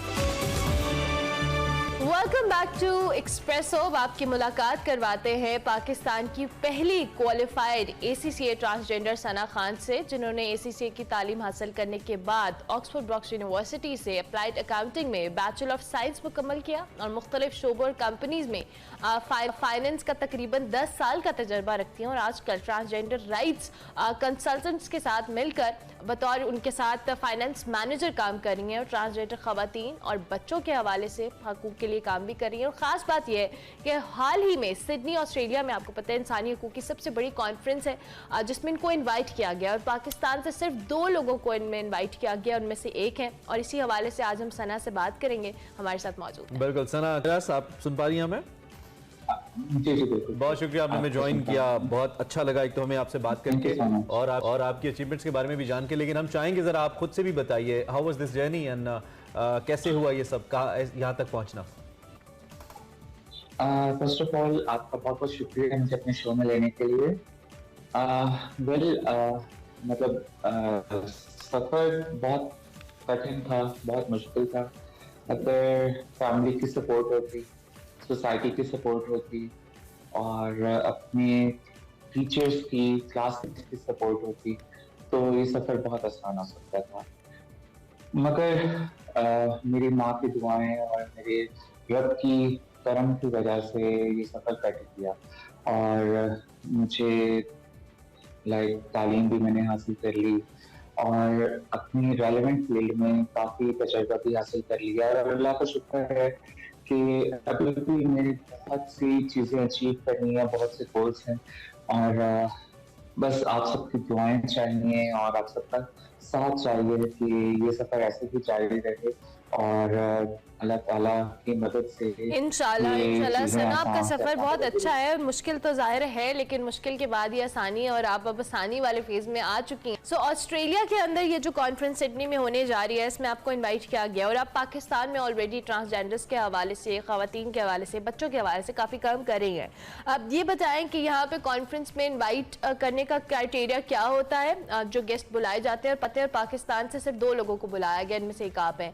आप और वहाँ पर जाकर आपने बेसिकली अपना मोटो क्या रखा है कि किस चीज़ को आपने ज़्यादा हाईलाइट करना है पाकिस्तान समेत जो दुनिया भर में चैलेंजेस हैं ओवरऑल?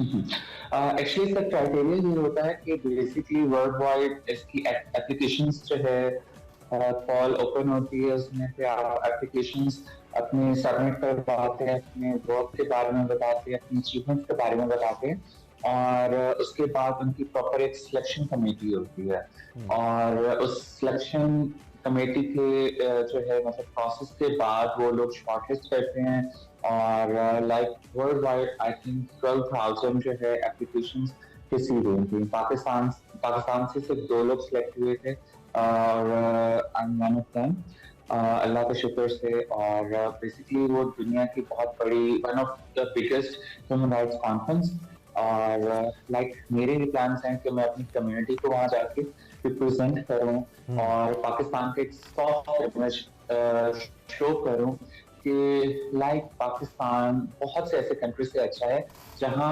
ट्रांसजेंडर्स को राइट्स मिल चुके हैं ट्रांस एक्ट 2018 के शक्ल में और पाकिस्तान में पाकिस्तानी गवर्नमेंट की तरफ से बहुत अच्छे इनिशिएटिव ला रहे हैं, ट्रांसजेंडर्स के लिए स्कूल्स बनाए जा रहे हैं। अब अगर मैं TRCP की बात करूं जहां मैं जॉब कर रही हूं और वहां हमने एक कुरान स्कूल भी हमने एस्टैब्लिश किया ट्रांसजेंडर्स बच्चों के लिए स्पेशली, क्योंकि गवर्नमेंट जो है मतलब उसकी मदद के साथ साथ अगर हम प्राइवेटली अपनी एंड से भी कुछ इनपुट दें तो मतलब अच्छा रहता है कम्युनिटी के लिए। अच्छा, ग्रास रूट लेवल के ऊपर जब भी आपकी कम्युनिटी के साथ कभी इंटरेक्शन हो तो वो लोग ये कहते हैं कि जो लोग इन्फ्लुएंसर्स बन जाते हैं, आप जैसे अच्छी जगहों पे पहुंच जाते हैं या बेहतर पढ़ लिख जाते हैं, ऑब्वियसली उनकी तादाद बहुत कम है, उंगलियों पे गिने जा सकते हैं आपकी कम्युनिटी में से, तो कहते हैं कि जी वो जब खुद कुछ बन जाते हैं तो वो हमें नहीं पूछते और हमारा नाम लेके हमारी कम्युनिटी की बेस पे ये लोग आगे जाते हैं। ये एक जनरल परसेप्शन आपको बता रहा हूँ। एक तो आप इससे किस हद तक मुत्तफिक है इस परसेप्शन से और क्या वाकई आप समझती हैं कि इस कम्युनिटी के लिए कम्युनिटी के अपने लोग जब किसी जगह में काम नहीं करते उनको ज्यादा करने की जरूरत है? इस हवाले से हमें बताइए। जी बिल्कुल, अब ये एक जनरल परसेप्शन है लोगों की कि जब आप फ्री होते हैं तो आप अपने फ्रेंड्स को मतलब प्रॉपर टाइम देते हैं, क्योंकि आपके पास मतलब कुछ करने को नहीं होता तो फ्रेंड्स की गैदरिंग ये वो उनको प्रॉपर टाइम देना। उसके बाद जब आप एक प्रोफेशनल लाइफ में आते हैं उसके बाद आप काफी कमिटमेंट्स होती हैं, काफी एंगेजमेंट्स होती हैं, तो आपको बेसिकली प्रोफेशनल पर्सनल लाइफ को साथ लेके चलना होता है। तो ऑब्वियसली आपकी पर्सनल लाइफ भी कहीं ना कहीं कॉम्प्रोमाइज हो रही होती है और ऑब्वियसली जब वो कॉम्प्रोमाइज होती है तो बेसिकली फ्रेंड्स की एक जो क्या कहते हैं एक जो एक्सपेक्टेशंस होती हैं वो उसी इसी तरह की कमी होती है जब आप प्रोफेशनल लाइफ में नहीं होते। तो बेसिकली फिर वो जो टाइम आप नहीं दे पाते तो उनको ये लगता है कि लाइक जब ये इस पोजीशन पे आ गए हैं तो ये बेसिकली हमें वो टाइम नहीं देता। तो बेसिकली ऐसा होता है। तो ये सिर्फ एक मतलब ट्रांस कम्युनिटी के लिए नहीं है, ये किसी भी आप फील्ड में चले जाएं, लाइक अगर पॉलिटिक्स में चले जाएं, मीडिया में चले जाएं, तो ये सब के साथ ऐसा होता है। ठीक है। अच्छा सना, ये भी जानना चाहेंगे, ऑब्वियसली आपने अभी खुद कहा कि आप अपनी कम्युनिटी के लिए जिस कंपनी में भी आप जिनके साथ एसोसिएटेड हैं मिलकर काम कर रही हैं, पाकिस्तान में बहुत सारे लॉज, बहुत सारी चीज़ें ऐसी हैं जिन पे इम्प्लीमेंट अनफॉर्चुनेटली नहीं होता है। आप लोगों की कम्युनिटी को बहुत सारे चैलेंजेस रहते हैं और उस पर वक्तन फवक्तन आप जैसे लोग जो कहीं ना कहीं पहुंचकर आवाज़ उठाते हैं, लेकिन उसका इम्पैक्ट आपको क्या लगता है अब तक किस तरह का है? बेहतरी आई है या मज़ीद हम किस तरह से इस चीज़ों में बेहतरी ला सकते हैं, अपनी आवाज़ को कहीं ऐसे प्लेटफॉर्म पर ले जाके जहाँ पे सुनी भी जाए और उस पर इम्प्लीमेंट भी हो सके? बिल्कुल। अच्छा, मैं इस चीज के ऊपर डिस्कस करना चाहूंगी कि लाइक ये ट्रांस एक्ट आने के बाद काफी हद तक बेहतरी आई है। लाइक गवर्नमेंट की तरफ से भी काफी इनिशिएटिव स्टार्ट हुए हैं। इसके अलावा मतलब डेवलपमेंट ऑर्गेनाइजेशंस हैं जो स्पेसिफिकली ट्रांसजेंडर राइट्स के लिए काम कर रही हैं, वो भी बहुत एक्टिव हैं। इस तरह के डेवलपमेंट कामों के लिए जो ट्रांसजेंडर्स की बेहतरी के लिए हो सकते हैं, उनकी जो है मतलब बेटर फ्यूचर के लिए हो सकते हैं, तो बेहतरी तो आई है। लेकिन उसके बावजूद बहुत से ऐसे प्रेशर ग्रुप्स हैं जो इस चीज के खिलाफ खड़े हुए हैं, क्योंकि वो लोग बेसिकली हमें रोड्स पे भीख मांगता तो देख सकते हैं, शादियों पे नाचता तो देख सकते हैं, लेकिन हमें एक अच्छी जगह पे जॉब करता नहीं देख सकते। और उनसे वो चीज हजम नहीं होती, क्योंकि अगर एक फीमेल भी किसी ऑर्गेनाइजेशन में अच्छी पोस्ट पे जाती है तो एक जो उसका सबऑर्डिनेट मेल है तो वो बेसिकली अपनी मर्दानगी को ये समझता है कि उसके लिए एक लाइक बदनामी का धब्बा है कि वो एक फीमेल को फॉलो कर रहा है। तो एक फीमेल की इतनी एक्सेप्टेंस नहीं है, तो एक ट्रांसजेंडर जब किसी ऑर्गेनाइजेशन में या किसी कंपनी में अच्छी पोजीशन पे काम करती है तो उनके लिए और ज्यादा चैलेंजिंग होता है। नो डाउट इस कल्चर को चेंज करने के लिए। अच्छा जी सना, अच्छा मैं ये भी पूछना चाह रहा हूँ कि एक तो हम अपनी मकामी लोगों की या अपनी जो सोशल बैरियर्स मैं इनको कहूँगा उनकी हम बात करें, चैलेंजेस की बात करें, इंटरनेशनली तो एक्नॉलेजमेंट है पूरी दुनिया के अंदर राइट से लेकर प्रेजेंस जो मुख्तलिफ अहम ओहदों के ऊपर है या फिर एजुकेशन है उस तक, या बेसिक राइट्स में कह देता हूँ। तो जो पाकिस्तान के अंदर ट्रांसजेंडर कम्युनिटी है ये कैसे एक्सेस करे अच्छे इंटरनेशनल फोरम्स तक, जैसे आपको एक मौका मिला है और फिर आप उसमें बहुत अच्छा परफॉर्म कर रही हैं, ये कैसे करें ताकि ये आगे प्रोसीड कर पाए, इनके लिए नए एवेन्यूज खुलें? बेसिकली इसके लिए एक तो आपके एजुकेशन मस्ट है, क्योंकि इंटरनेशनल प्लेटफॉर्म पे अप्लाई करने के लिए आपकी कम्युनिकेशन स्किल्स जो है स्पेशली इंग्लिश बहुत अच्छी होनी चाहिए। उसमें फिर आपको कन्वे करना आना चाहिए, लोगों को कन्विंस करना आना चाहिए कि आप कितना अच्छा परफॉर्म कर चुके हैं अपनी फील्ड में और आपकी क्या क्या अचीवमेंट्स हैं, आपके फ्यूचर प्लान्स क्या हैं, और उसके बाद ये कॉन्फ्रेंस अटेंड करने के बाद आप अपनी कम्युनिटी में जाके उस कॉन्फ्रेंस की जो आपने नॉलेज लिया है और जो आपने लर्निंग की है उसको किस तरह इम्प्लीमेंट करेंगे। तो उसके लिए तो सबसे जो इम्पोर्टेंट चीज है वो आपकी एजुकेशन है, उसके बाद आपकी कम्युनिकेशन स्किल्स है। ठीक है, thank you very much Sana, बहुत शुक्रिया and we wish you very best of luck for the conference. और जिस तरह से आप पाकिस्तान का काम कर रही हैं, अल्लाह करे आप वहाँ जाएँ और जो भी आपके मसाइल हैं उनको बेहतर अंदाज में हाईलाइट करें। सना हमारे साथ मौजूद थी, ट्रांसजेंडर कम्युनिटी के लिए बहुत काम कर रही हैं और पाकिस्तान के हवाले से भी इनकी जो आगे इनके जो प्लान हैं बड़े ज़बरदस्त हैं। अल्लाह करे इन पर इम्प्लीमेंट भी और बेहतर हो सके। बिल्कुल, implementation is must. We have to go for the break. Yes, break लेते हैं।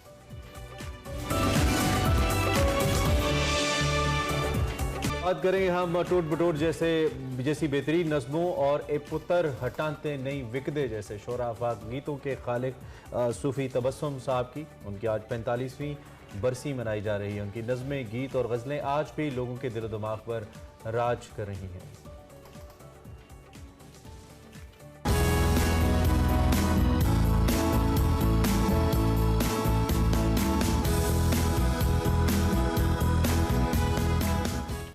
मुस्तफ़ा तबस्सुम 4 अगस्त 1899 को भारतीय शहर अमृतसर में पैदा हुए। उन्होंने इस्लामिया कॉलेज से फ़ारसी में एमए किया, जिसके बाद वो दरस व तदरीस से वाबस्ता हो गए और साथ साथ गीत, गज़लें और नज़में लिखते रहे।